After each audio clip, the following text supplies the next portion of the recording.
Voilà, on va reprendre, si vous voulez bien, excusez-moi pour quelques minutes. Nous y allons avec 6 interpellations, 38 René.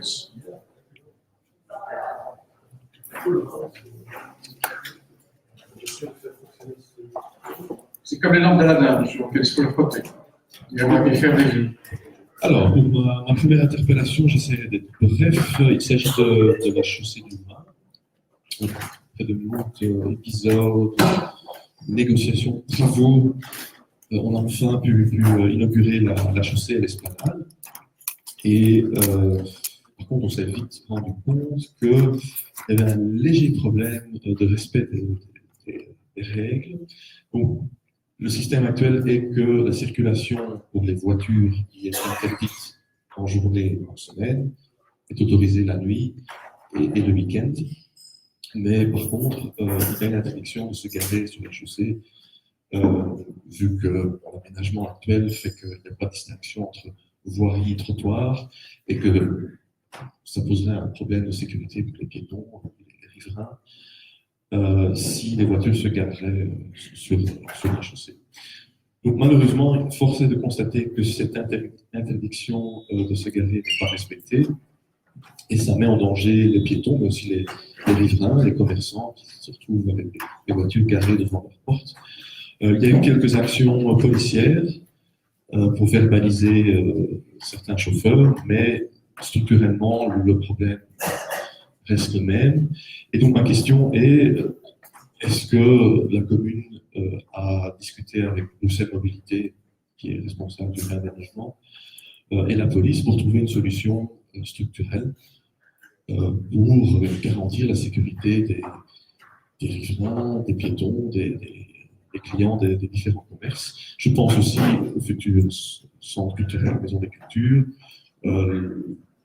les autres pôles d'activité sur la chaussée.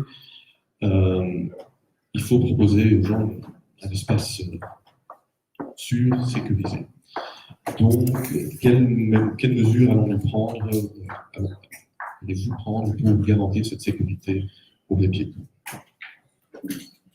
Je vous remercie, le bourgmestre va vous répondre. Merci, Monsieur le Président. Je partage votre partie d'analyse sur le fait qu'il n'y ait pas de séparation claire entre le trottoir et la chaussée. La police qui intervient sur ce tronçon nous informe qu'il y a un réel problème lié aux infrastructures en place, car lors des verbalisations, il y a vraiment une totale incompréhension de la part du public en raison du contexte. Alors d'abord, les infrastructures et plus particulièrement la délimitation entre les trottoirs et la chaussée n'est pas suffisamment claire, elle n'est pas vraiment définie.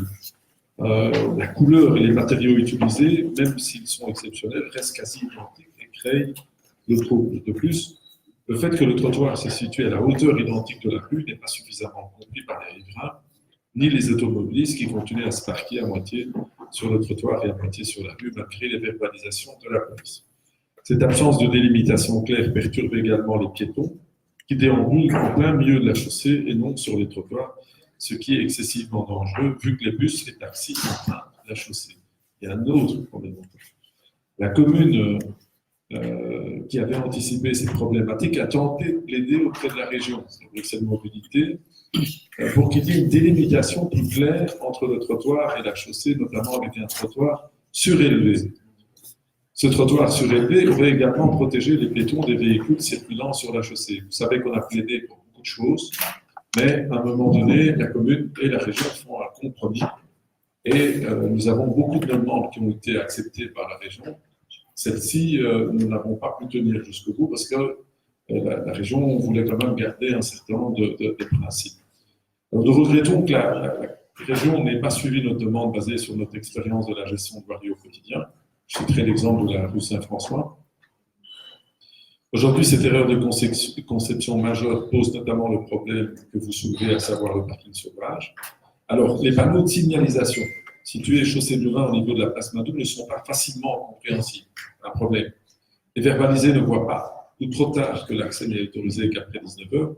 Pour la police, il serait plus simple que tout le monde, il serait plus simple pour tout le monde d'autoriser l'accès toute la journée aux voitures vu que beaucoup d'automobilistes empruntent la chaussée durant la journée sans que cela n'affecte la vitesse commerciale des bus. De plus, malgré la présence des caméras sur la chaussée de Louvain, la police ne peut pas verbaliser via les caméras. Et la police ne verbalise pas les automobilistes car elle ne peut être présente de 8h à 19h de façon continue et journalière. C'est impossible. Enfin, le nombre de panneaux situés au début de la chaussée de Louvain à la place Madoux complexifie inutilement la compréhension de ce qui peut être fait ou non et prête à confusion. Donc la police préconise qu'on clarifie ces panneaux, ça on va évidemment le faire, on va travailler, et puis que les véhicules puissent emprunter la chaussée de Louvain 24 heures sur 24 en descendant et 24 heures sur 24 à quelqu'un en montant. C'était le point de vue que je défendais déjà à l'époque, que je vais maintenant défendre aussi avec la police. Une telle situation aura pour mérite de clarifier et de fluidifier le trafic automobile. Ça, c'est clair. Et puis, il faudra évidemment trouver une solution par rapport au trottoir et à la voirie. C'est un problème qu'il va falloir résoudre. Je rappelle que ce projet est un projet porté par Bruxelles Mobilité en collaboration avec la commune de Saint-Josse. Donc, nous allons rencontrer la région. Une fois le nouveau gouvernement installé, et nous avons déjà envoyé un premier signal vers le cabinet de M. Spec, puisque c'est encore lui qui est en place. Et nous allons organiser une réunion avec eux. Bon, Merci, monsieur le bourgmestre. donc, problème de conception, certes, probablement, qu'il y a une confusion. C'est vrai que les panneaux sont très peu visibles. Il y a un panneau au tout début, si on n'a pas vu. Donc, il y a un réel souci en matière de démarquage, de signalisation. Donc là, il y a un travail à faire avec la région.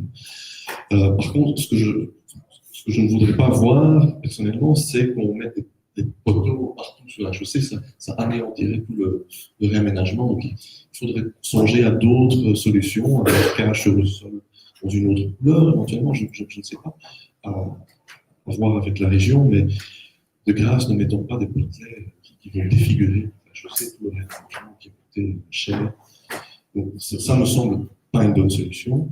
Tandis que, oui, permettre la circulation de voitures 24 heures sur 24, je crains que la région ne suivra pas ce scénario-là, mais c'est vrai que la situation actuelle est très confuse pour les automobilistes, surtout pour ceux qui sont de passage. À un moment, ils peuvent y passer, à un autre moment, ils ne peuvent pas, ça crée la confusion. Voilà, je crois qu'on va encore longtemps négocier entre communes et régions, mais il faut qu'on trouve une solution, notamment pour ce qui pose le plus problème actuellement, c'est le parking sauvage qui met réellement en danger. Je rebondis simplement, excusez-moi monsieur le bourgmestre, mais si l'expérience sur laquelle vous vouliez vous appuyer pour gérer la chaussée de Louvain, c'est la rue Saint-François, la rue Saint-François est une vraie catastrophe en termes de stationnement. Ah oui, ah d'accord, ça va, j'ai bien compris. Alors il faudrait... Pardon ? Vous n'avez pas écouté. C'est sur cette expérience-là que vous... Ce que j'ai dit que quand on a conseillé à la région de ne pas adopter un trottoir et une voirie au même niveau, on s'était évidemment basé sur le WONEF qui était un échec total. Oui, mais quand vous regardez par exemple la rue Massot, ils sont arrivés à faire quelque chose d'assez intéressant et donc je trouve qu'il y a des moments où on peut s'inspirer d'autres communes et se dire, tiens, qu'est-ce qui fait que dans ces rues-là, ça fonctionne ? Eh bien, je vais vous dire. Vous savez, une pente reste une pente. Il ne faut pas être architecte ou ingénieur pour comprendre que c'est toujours dangereux. Il faut toujours délimiter le passage des piétons. Quand on est un bus, un taxi ou une voiture, il faut à un moment donné bloquer.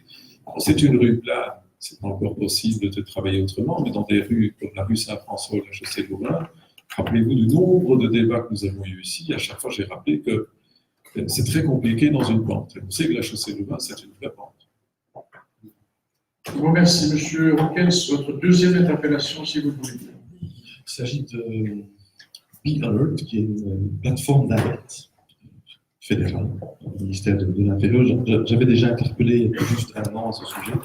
C'est une plateforme auquel les communes peuvent adhérer et ça permet au fédéral, au ministère de l'Intérieur, au centre de crise, mais aussi au bourgmestre, d'alerter les citoyens via le téléphone qu'il y a une situation de crise, un incendie, une catastrophe naturelle. Et à l'époque, j'avais demandé si Saint-Josse avait adhéré à cette plateforme. Vous avez répondu que oui.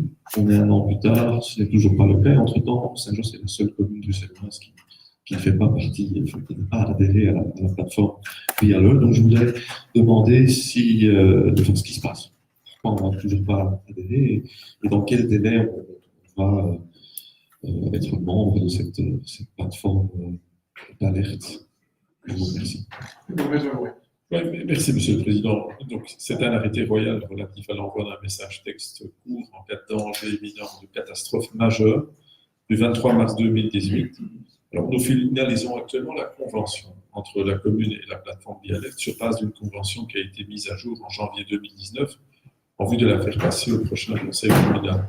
Alors, la responsable de la direction info pour le PGUI D5 a reçu la formation en décembre 2018 par le centre de crise pour accéder au module alerte SMS de l'interface B-Alerte.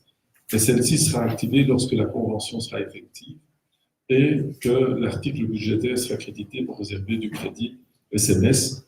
Voilà. Une communication auprès des citoyens sera évidemment réitérée pour qu'ils puissent également s'inscrire spontanément sur la plateforme et recevoir les alertes SMS concernant la zone dans laquelle ils se trouvent.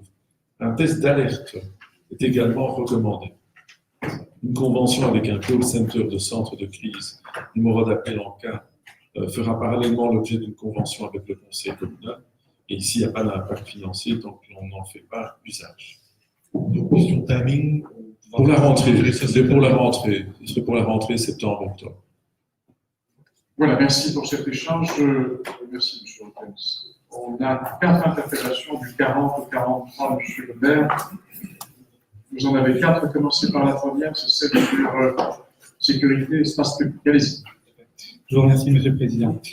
Monsieur le bourgmestre, Mesdames et Messieurs les échevins, Mesdames et Messieurs les membres du Conseil, plusieurs chantiers privés de grande ampleur ont eu lieu ces derniers temps à Saint-Josse. On peut penser à la Tour Astro, on peut penser au chantier de la Maison des Cultures en cours chaussée du Val, ou encore au chantier de la Silver Tower, place Saint-Lazare.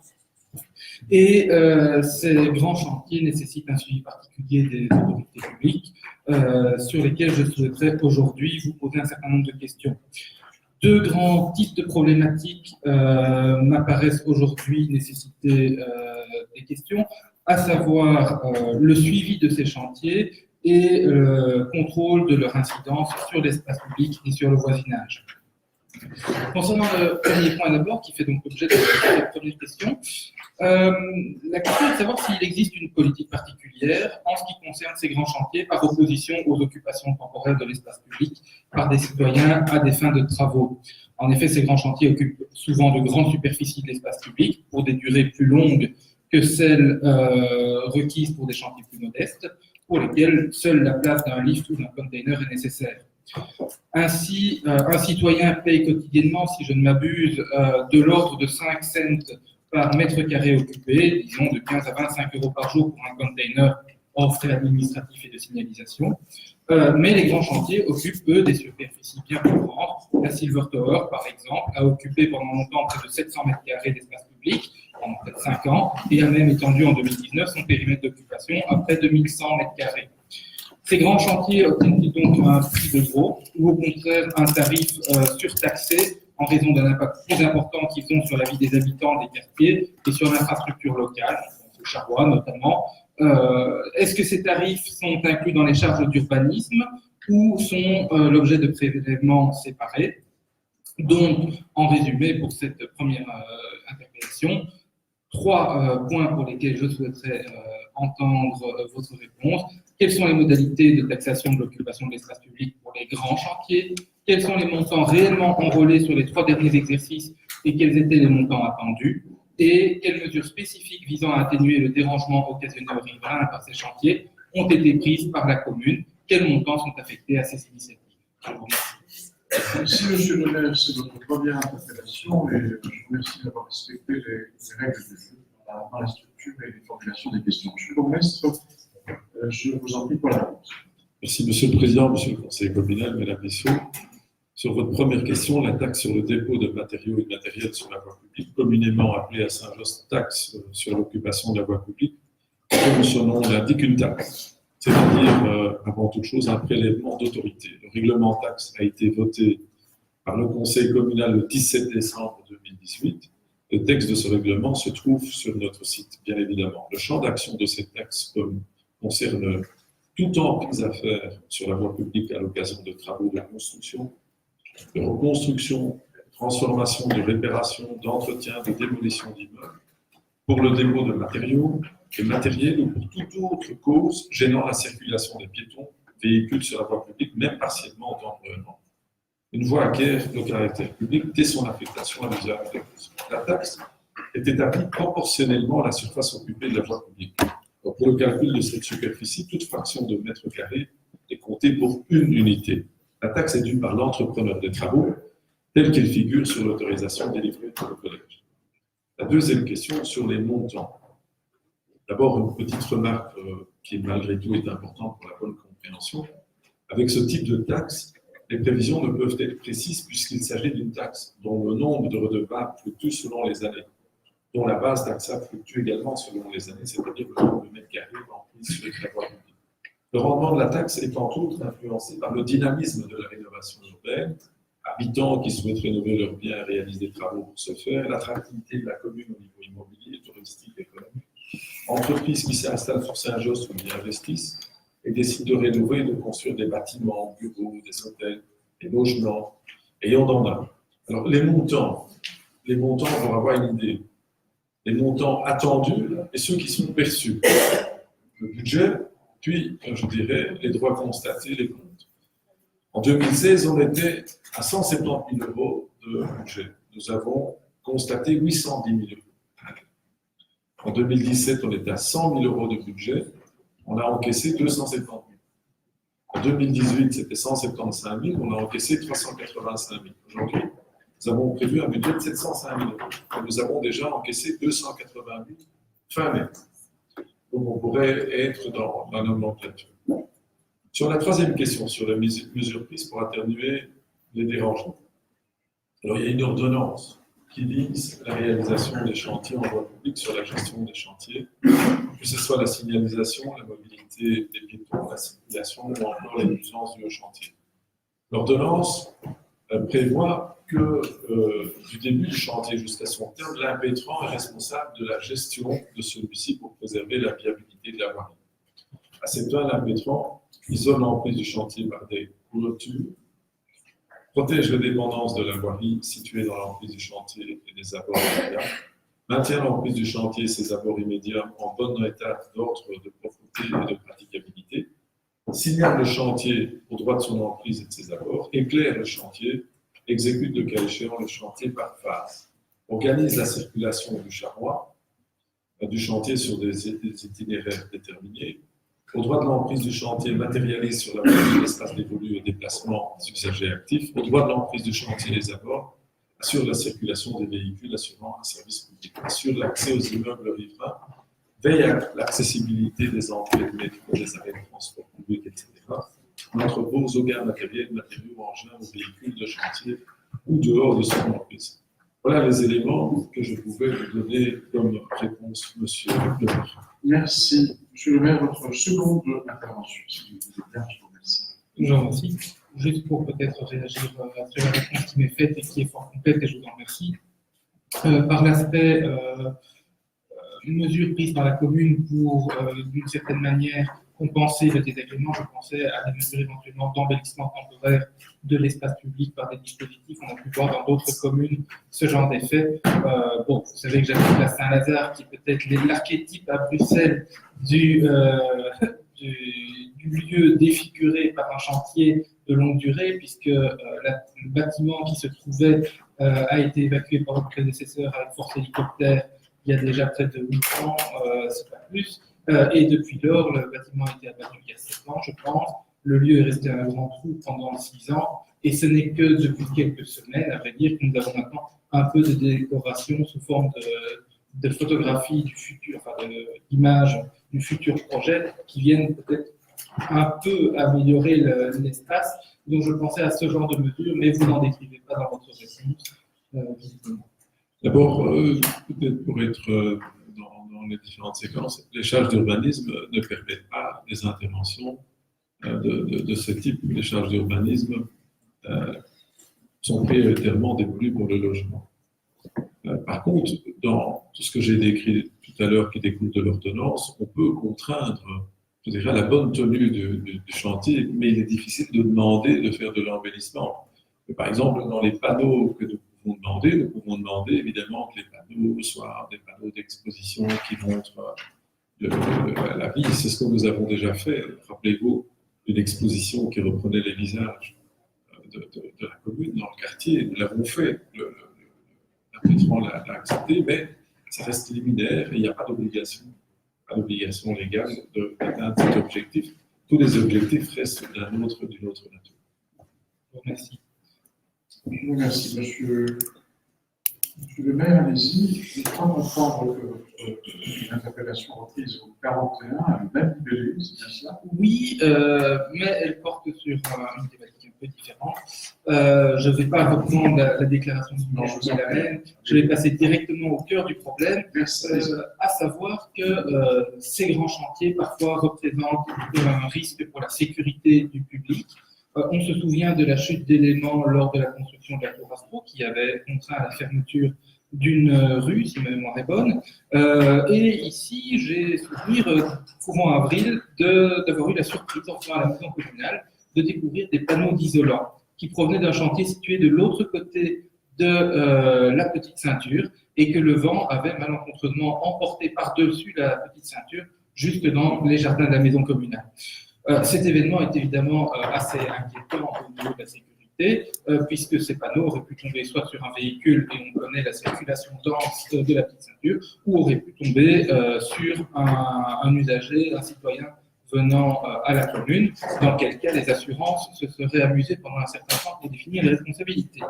Ma question va donc porter sur la nature des contrôles que la commune établit pour s'assurer de la conformité du chantier avec la sécurité. Je crois que les responsabilités sont partagées entre différents niveaux de pouvoir. Néanmoins, la sécurité dépendant de l'autorité communale. Je me permets de poser la question ce soir en 3 points particuliers. Quelles mesures structurelles la commune met-elle en place pour contrôler la sécurité des chantiers vis-à-vis des utilisateurs de l'espace public? Combien de contrôles ont été exécutés à cette fin au cours des 24 derniers mois? Que cette fin ait été le but exclusif du contrôle ou ait été un objectif parmi d'autres de ce contrôle? Et quelle politique de sanction est éventuellement mise en place en cas de constatation de manquement mettant potentiellement en danger les personnes circulant dans l'espace public? Je vous remercie. Merci beaucoup. Je vous remercie d'abord. Voilà, merci Monsieur le Président, Monsieur le Conseiller.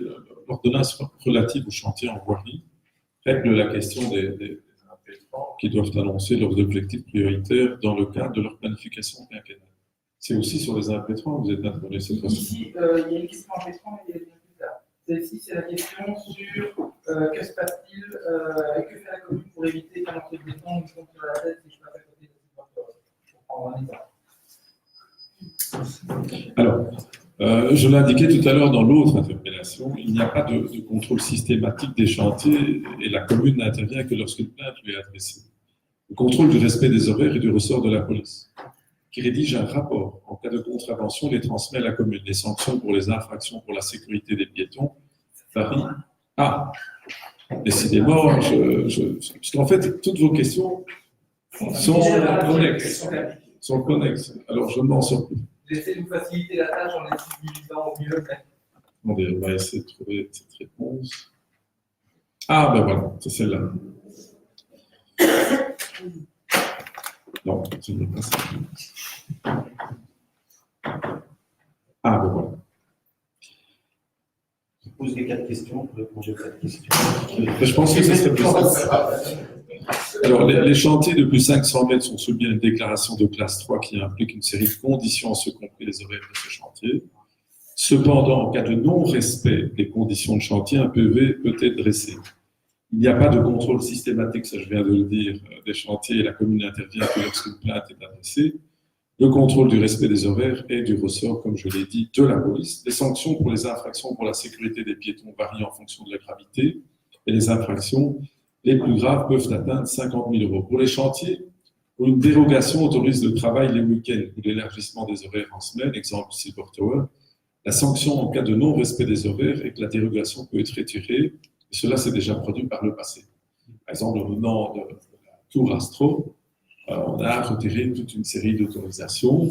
Et par exemple, pour sécuriser le chantier de la tour Astro, nous avons contraint au niveau de l'arrêté du bourgmestre de, je dirais, organiser le chantier suivant l'avis des pompiers et de la police. Cet avis prévoyait notamment de construire des tunnels pour que les piétons soient protégés du côté de l'avenue de l'Astronomie et du côté de la rue Berriot. De la même manière, l'avis des pompiers demandait qu'on installe un filet tout autour de la tour.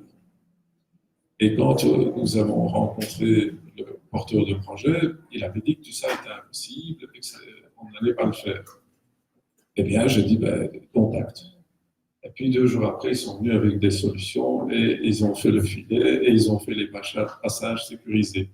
De la même manière, je vous donne quelques cas d'école, pour le chantier de la chaussée de Louvain et la rue Skelkin, nous avons conditionné l'autorisation qu'à, je dirais, des accès sécurisés pour les commerçants. Qu'à, je dirais, le rassemblement des matériaux et du matériel à des endroits hors de la rue, sécurisés pour éviter ce que nous avions déjà vu dans d'autres chantiers, à savoir des enfants qui avaient accès à des chantiers, prenaient des outils, prenaient des matériaux et commençaient à les disperser. Donc, à chaque fois, au moment de la délivrance de l'autorisation, vous avez des contraintes que vous pouvez émettre, et puis il y a les amendes. Je n'ai pas les chiffres sur les amendes, je propose de vous répondre par écrit sur cet aspect des choses. Alors, il y avait les questions pour lesquelles j'avais commencé, Monsieur le Président. Que Monsieur le maire, vous avez un découpage très En fait, fin. vos questions commencent par le même développement, et j'ai parfois eu des difficultés. Allez, Monsieur le maire, vous êtes sur le 3, vous êtes au point 43. Je remarque d'ailleurs au point 43, après votre introduction, vous avez 9 sous-questions très précises à nouveau. Mais je vous en prie, c'est la règle. Effectivement, la question finale porte sur l'incidence du chantier proprement dit, en ce compris notamment les questions d'horaire. Et donc, 2 cas ont retenu ici mon attention. D'abord, le chantier du bas de la rue de la Prairie, nous l'avons évoqué tout à l'heure, nous interpelle quant au point des délais d'exécution de chantier qui nuisent au quartier. Et donc, ça, c'est une première problématique sur laquelle je souhaitais vous interpeller. Et la seconde est effectivement celle du respect des règles en matière notamment d'horaire de chantier. Un voisin qui vit dans le bâtiment Miramar, en l'occurrence, m'a ainsi fourni plusieurs témoignages assez édifiants, démontrant que début avril, avant la modification des autorisations du chantier Silver Tower, un samedi matin à 7h du matin, du travail lourd était effectué sur le chantier avec force bruit, nécessitant l'intervention de la police, comme vous en avez sans doute été informé. Depuis lors, le chantier ne s'est pas amélioré, puisque ce citoyen m'a également envoyé des photographies de bétonneuses à l'œuvre à 5h30 du matin en semaine, ce qui est quand même très tôt pour les quelques 200 habitants dont les fenêtres donnent sur ce chantier. Donc ça, c'est un vrai problème. D'où les questions. D'ailleurs, rappelons que Mme Van den Abel avait en son temps également porté à votre connaissance les problèmes qui se posaient rue de la Poste, avec également des questions de non-respect de l'horaire de chantier. J'ai bien entendu, mais vous me direz sans doute, que la police est en charge de ces contrôles. Et mes questions sont donc quelles mesures structurelles de contrôle des chantiers sont mises en place pour assurer le respect des règles d'exécution? Vous y avez déjà répondu. Combien de contrôles sont exécutés par les services de la commune et quelle politique de sanction est prévue? Je crois que vous avez déjà effectivement largement répondu à ces points, mais peut-être souhaitez-vous préciser certains aspects spécifiques. Mais peut-être, dans je dirais si on peut dire la valeur ajoutée, je pense que le respect des chantiers commence par les horaires. Et c'est évident que s'il y a un non-respect des horaires du chantier tel que la commune l'a prévu, il faut le signaler au plus vite. Alors, on agit tout de suite. On agit tout de suite, on peut agir évidemment en avertissant, on peut agir en retirant l'autorisation. On l'a déjà fait.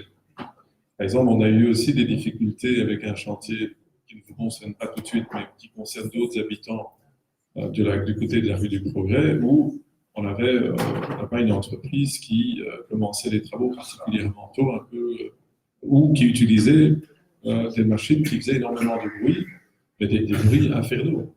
Et des gens ont même fait des vidéos, nous les a envoyées, et on a fait cesser. Donc, ce que je vous conseillerais peut-être par rapport à votre voisin, c'est de nous faire parvenir tout de suite, je dirais, l'information, une photo avec, je dirais, le GSM et la date, voir que si c'est à 5 heures, 6 heures, on peut agir tout de suite. Très bien. Il se trouve que j'ai la photo de cette nature, donc on pourra vous la communiquer par ailleurs. Je crois qu'il a également fait des démarches vers l'IVG. Il peut aussi filmer, parce que ça peut être aussi à mon avis un élément, peut-être que j'ai dit la photo, mais le film peut aussi être intéressant. Je communiquerai de toute manière l'information.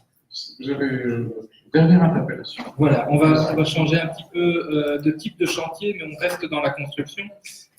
Au quotidien, de nombreux tiers sont appelés à intervenir sur les voiries de notre commune afin d'assurer la maintenance de nombreux services vitaux pour les habitants, pensons aux livraisons d'eau, de gaz ou encore aux services de télécommunications, que l'on espère performants. On sait que la commune a du retard dans ce domaine en termes de câblage.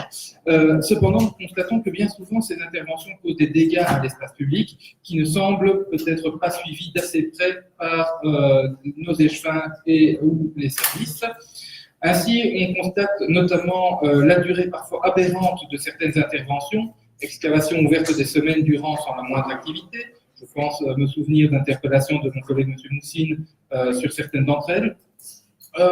On constate également des problèmes de qualité dans le travail de rebouchage et de réparation des excavations. Monsieur Roukens également était déjà intervenu par le passé sous l'ancienne majorité, mais force est de constater qu'il nous faut à nouveau porter le problème à l'attention du Conseil. Ainsi, à titre d'exemple, et un parmi d'autres, mais tout de même assez symptomatique, on prendra l'angle de la place Rogier, au pied de la tour Covent Garden, où une intervention de Cybelgaz en urgence a eu lieu il y a déjà près d'un an, je pense. Le lieu a été ouvert pendant un certain temps, une équipe d'urgence équipée d'excavatrices était venue, puis le trou est resté longtemps ouvert. Des barrières de sécurité étant placées, mais étant régulièrement emportées par le vent particulièrement fort à cet emplacement. Finalement, une équipe est venue reboucher ce trou et repaver la zone, mais le travail, on peut le constater, a été réalisé de manière rapide et superficielle. Pavé mal scellé, avec une quantité insuffisante de sable et de blocage, travail peu soigné. Résultat, aujourd'hui, on constate pas mal de problèmes. La place se dégrade à grande vitesse à cet emplacement. Certains des potelets de sécurité visant à protéger les piétons sont désolidarisés de la route à cause de ça. Les pavés sont décédés, etc. Mes questions sont donc les suivantes. La commune dispose-t-elle de règles spécifiques quant à la durée des interventions sur les impétrants? Si oui, peut-elle les communiquer au Conseil en présentant les grandes lignes en séance et le détail de une réponse écrite? Pas la peine de bloquer tout le monde.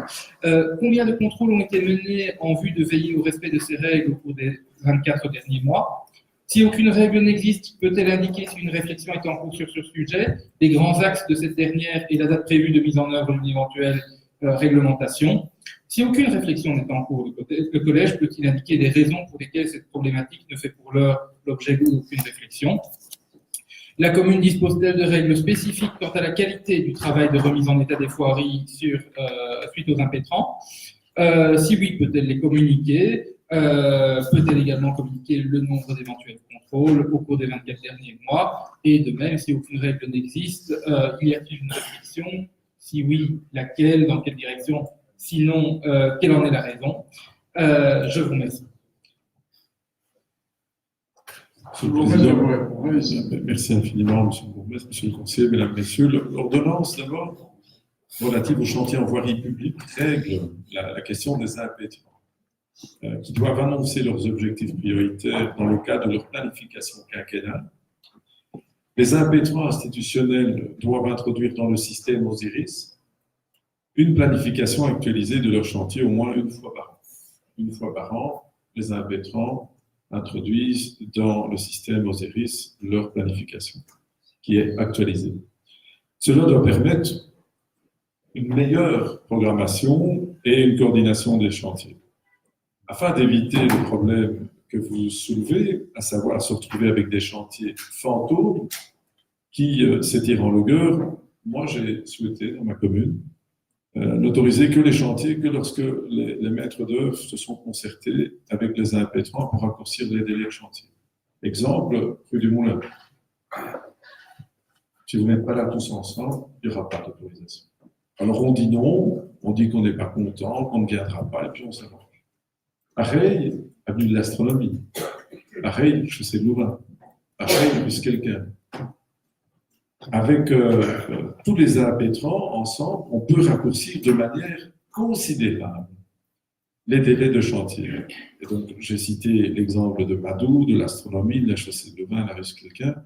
Je n'ai autorisé les travaux qu'après avoir convoqué les impétrants et obtenu les garanties que les travaux se feraient dans les délais stricts préalablement définis. Par exemple, ici, à l'Astronomie, on a d'abord tout fait au niveau des impétrants et maintenant, on va poser la salle demain matin.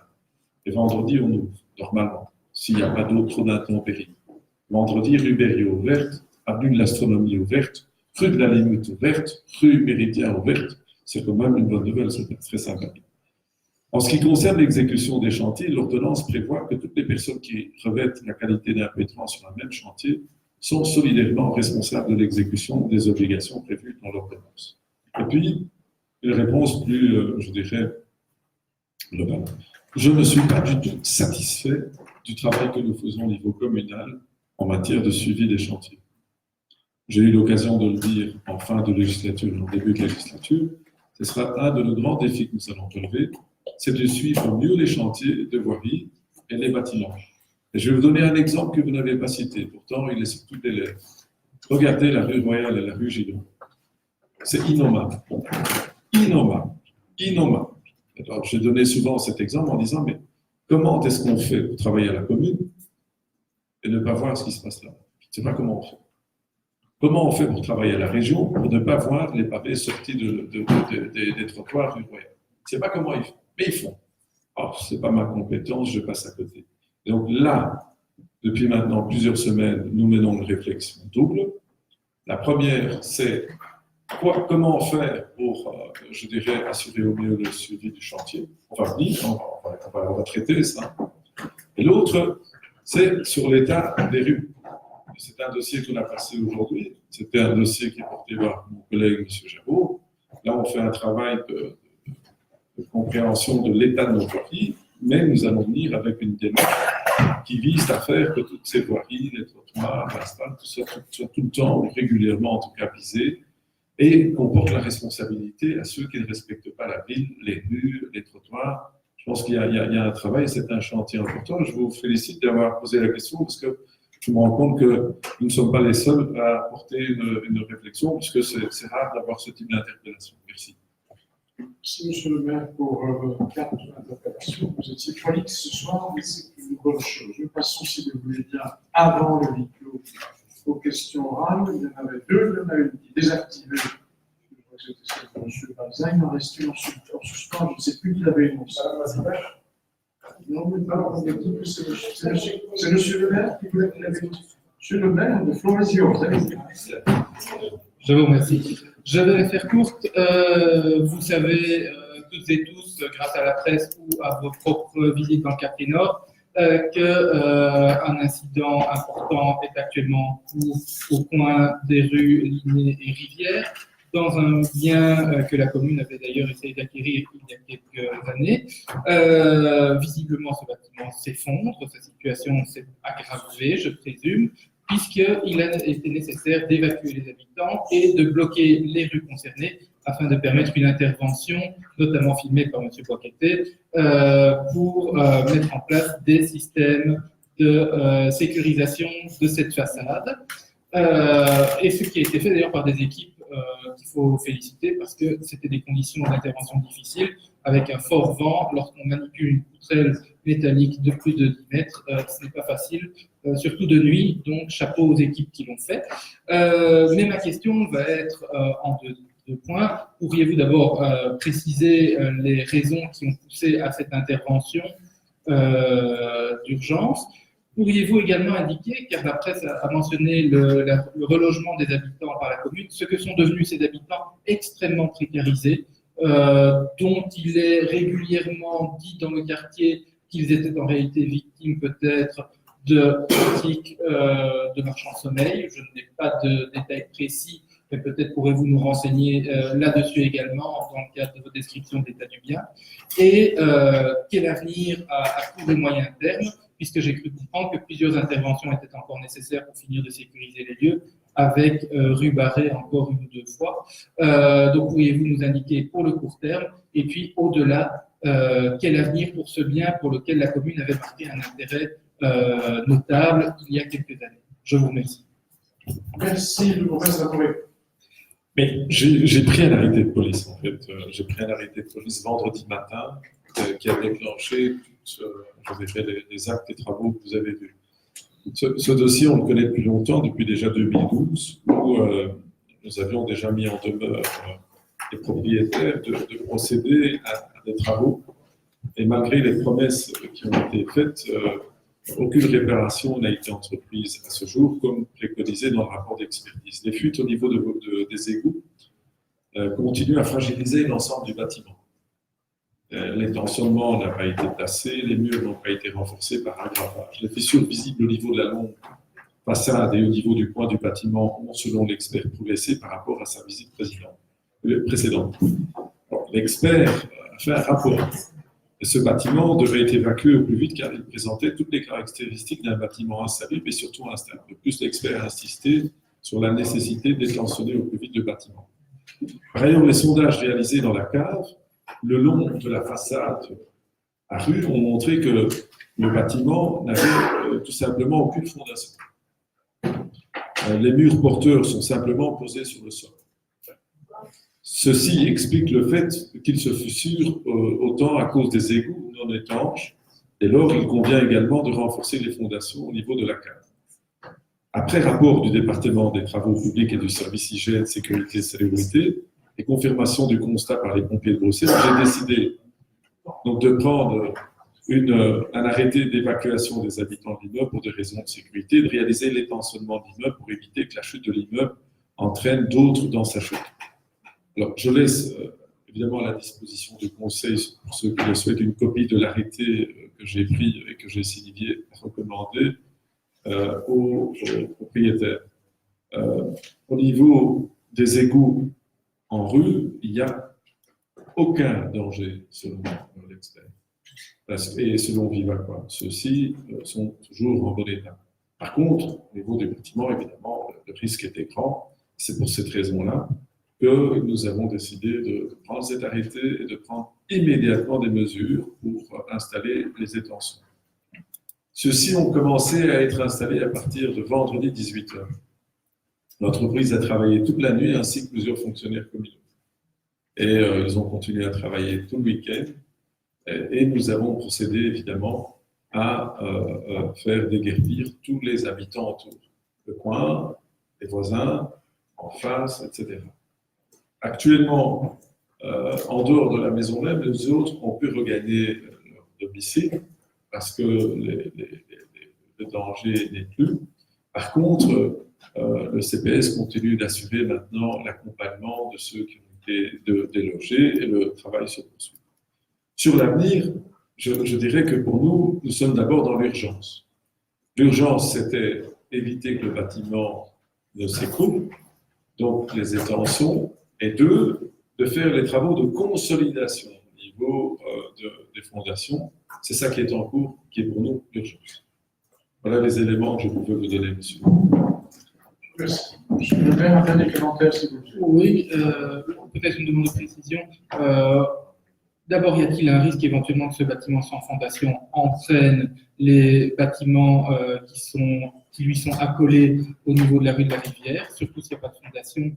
Vu la pente du terrain, y a-t-il risque de glissement, surtout s'il y a humidité liée aux égouts, sachant qu'on se souvient des problèmes que le Miramar avait rencontrés, qui avait fait craindre un effondrement du Miramar dans le trou du Silver Tower parce que le terrain était instable et que le Miramar finalement a deux maisons là. Donc première demande d'éclaircissement. Et deuxième, de combien de personnes parle-t-on exactement? Car il a été question dans la presse de 16 personnes. Des voisins m'indiquent qu'en réalité, certaines des personnes de l'immeuble avaient déjà quitté les lieux pour leurs occupations. Donc, il y aurait peut-être même eu une vingtaine d'habitants dans cet immeuble. Donc, Combien de personnes et sont-elles relogées? Parce que ça, c'est quand même une question importante. Dans quel accompagnement est apporté? Je n'ai pas les éléments de réponse sur la question du relogement, de l'accompagnement, parce que c'est occupé, je dirais, des volets tout le week-end jusque lundi de sécurité. Et donc, ce travail est en cours. Il n'y a pas une vingtaine de personnes, il y a les gens qui sont repris au registre de la population dans 3 éléments de logement. Il n'y avait personne au rez-de-chaussée. Vous savez que les carrés ont été fermés là-bas, donc il n'y avait pas d'activité. Au-dessus, il y avait trois ménages. Pour la question, à ce stade, suivant les avis des différents experts, il n'y a pas de danger pour que le bâtiment s'écroule, puisque les mesures de tensionnement ont été prises. Maintenant, les mesures de renforcer le bâtiment au niveau de ses fondations doivent aussi être prises. Donc ce travail est en cours. Et après, c'est après. Vous savez, dans un premier temps, ce qui compte pour nous, c'est 0 risque. Voilà. Et dès qu'on a eu le rapport de l'expert, c'est-à-dire jeudi soir, on a réuni toutes les équipes vendredi matin et j'ai pris mes responsabilités. Est-ce que l'achat du bâtiment par la commune est encore d'actualité? Est-ce qu'elle a été abordée? Je n'ai pas eu envie d'aborder cette question parce que là, quand on est dans l'urgence, c'est d'abord la vie. Et c'est évident. C'est évident, la commune a en face d'elle des propriétaires qui sont défaillants. Par conséquent, on sait très bien qu'ils ne pourront pas payer les frais que la commune va leur réclamer tant pour les premières mesures que celles qui vont aider. Et à un moment donné, on devra prendre des mesures. Parce qu'on ne peut pas laisser ce bâtiment, je dirais, défigurer le quartier pendant des décennies. Il faudra à un moment donné bouger. Donc, mais ça sera dans un deuxième temps. Oui, mais je dirais dans un premier temps, ce que nous avons les mesures de sécurité. Après, nous allons, je dirais, à la rentrée, prendre d'autres mesures.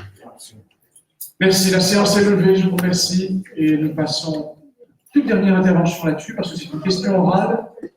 Vous avez une question à l'actualité? Oui, je l'ai pas dit. C'est la question. Excusez-moi, excusez-moi. Monsieur le Président, il y a la question sur les risques. Très bien. Alors, c'est à vous. Question orale. Madame Azimba, c'est à vous. Et donc, ma question orale se repose sur la question des rues scolaires. Je vais faire un petit résumé avant de poser mes questions.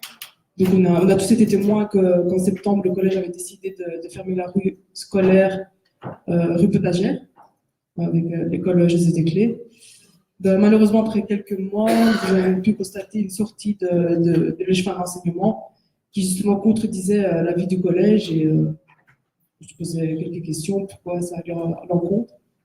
Et rebelote, après un mois, nous avons pu constater dans la presse que la rue ne sera finalement plus fermée les matins.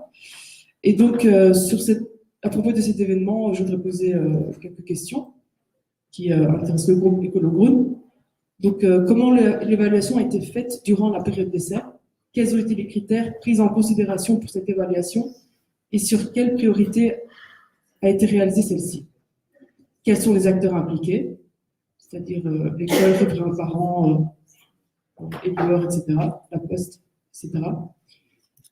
Si oui, par qui l'évaluation a-t-elle été faite? Est-ce qu'il y aura d'autres projets concernant la fermeture de rues dites scolaires et éventuellement des écoles à réseau libre en font-elles partie? Il faut savoir que l'école La Sagesse dans la rue Traversière est un sérieux problème au niveau de la mobilité, de la sécurité routière et de la qualité de l'air. Et dernièrement, avons-nous un topo d'évaluation avant et après la fermeture de la rue Potagère en lien avec la mobilité, la sécurité et la pollution?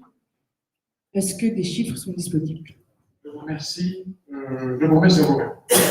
Je vais essayer d'être bref, Monsieur le Président, Madame la conseillère. Saint-Josse a été la première commune en région bruxelloise à concrétiser un projet de rue scolaire. On l'avait fait sur base de la décision du collège le 29 mai 2018 et on avait effectivement le 21 décembre 2018 décidé du principe de l'extension vers d'autres écoles. En pratique, la zone test pour les Dames de Marie n'a pas été mise en œuvre en raison des travaux rue du Moulin et des conséquences sur la réorganisation difficile de la circulation à cet endroit. Les zones tests pour l'école Joseph Delclé et Arc-en-Ciel ont été suspendues suite aux nuisances de circulation engendrées, accessibilité trop contraignante, fil et les plaintes des parents d'élèves. Vous avez posé des questions alors précises sur l'évaluation. Les priorités et les critères d'évaluation étaient les suivants: renforcer le sentiment de sécurité aux abords des écoles, offrir un environnement apaisé au moment d'arriver à l'école, pas de circulation dans l'école, pas de klaxon, pas de bruit moteur, limiter la pollution liée au trafic automobile au moment le plus dense de la journée. Sur la question quels sont les acteurs impliqués, école évidemment, les comités de parents, la police, les services communaux avec la mobilité, signalisation, varie, prévention, communication. Sur la question par qui l'évaluation a été faite, par le service mobilité qui est en charge de la mise en œuvre et du suivi sur base des retours et des comptages faits par les acteurs impliqués. À votre question de savoir s'il y a d'autres projets concernant la fermeture, je dirais, voilà, au stade actuel, nous les avons suspendus en regard de ce que j'ai dit. Alors, une question de savoir si nous avons des résultats d'évaluation avant et après la fermeture de la rue Potagère en lien avec la mobilité, la sécurité et la pollution. Est-ce que des chiffres sont disponibles? Nous ne disposons pas de chiffres relatifs à une amélioration ou pas de pollution aux abords de l'école en raison de l'absence d'indicateurs fiables et officiels. Par contre, nous avons constaté là-bas une aggravation des embouteillages aux abords des rues fermées à la circulation. Je dois la vérité que tant le projet a été soutenu et porté par les parents de l'école néerlandophone, autant les parents de l'école Joseph Delclé ne le portent pas. Donc il faut aussi à un moment donné écouter la concertation avec tous les acteurs. Et donc à ce stade, la décision que nous avons prise, elle va dans le sens de notre échevin de l'enseignement, c'est de suspendre, effectivement. Et donc je dirais l'intervention de notre échevin de l'enseignement a été suivie par le collège. Je vous remercie. Excusez-moi, monsieur le Alors, madame, excusez-moi. Madame Junot, Merci. Mais donc, en fait, c'est pas juste une mode qui à un moment a été faite de faire des rues scolaires. Il y a eu une série d'études qui ont été réalisées en Belgique et aussi en France. On s'est rendu compte qu'en fait, à l'intérieur des classes, il y avait vraiment une pollution importante, et particulièrement le matin, due à la concentration de la circulation autour des écoles. Et c'est comme ça que la réflexion s'est lancée sur comment faire baisser la pollution importante qu'on avait constatée à l'intérieur des classes. Et dans les solutions qui étaient proposées, il y a eu la proposition faite de diminuer donc la circulation et même l'interdire au moment où il y avait cette concentration particulière de voitures qui faisait rentrer de la pollution dans les classes.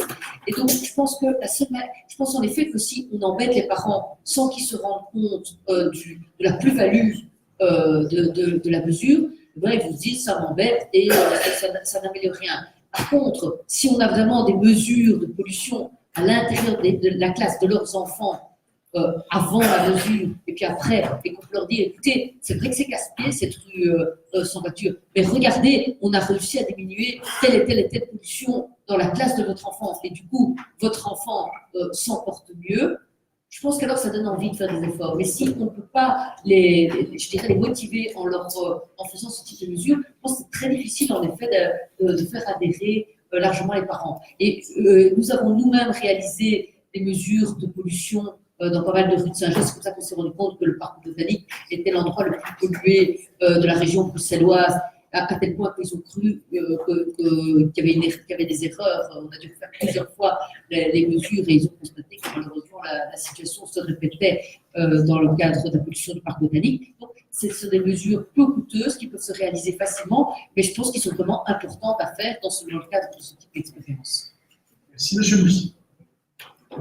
Juste une remarque, je suis assez étonné que vous ne preniez pas de mesures pour la rue Traversière parce qu'il y a des travaux rue du Moulin et que vous ayez pris cette initiative au niveau de l'école Delclé alors qu'il y a plein de travaux et plein de problèmes. Je veux dire qu'on a dévié toute une partie de la circulation qui remontait sur la place Bossuet vers la rue Potagère.